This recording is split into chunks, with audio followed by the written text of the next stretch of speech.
lakini wengi malalamiko yao utakuta wanalalamika, si unapataje mtaji, unapataje maeneo ya kufugia.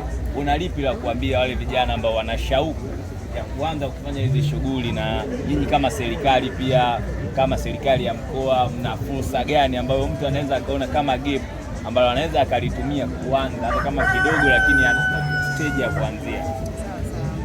Jambo la kwanza kabisa kwa vijana unatakiwa kuwa nacho ni wazo. Wazo ndio mtaji wako wa kwanza, kwa sababu unaweza kuwa na pesa kama huna wazo wa nini ufanye au ukishakuwa na wazo sasa, hapo unatafuta elimu ya kukusaidia kujua au kusema maarifa wapi unaweza kupata fedha. Kwa manispaa ya Singida kutoa mikopo ile asilimia 10 ambapo tutatoa kwa vijana, watu wenye ulemavu pamoja na hao wasio.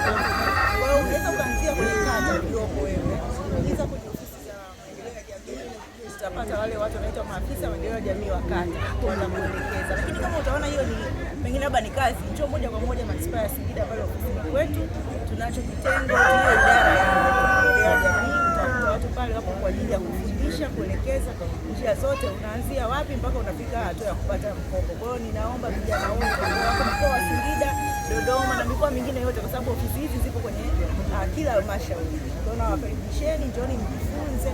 Lakini pia hapo ofisini tunazo idara na vitengo 19 vinavyoshughulika na mambo tofauti tofauti. Kwa hiyo kama mtu anataka kujifunza kuhusu kilimo, tunayo hiyo idara ambayo inahusika na kilimo, mifugo pamoja na uvuvi.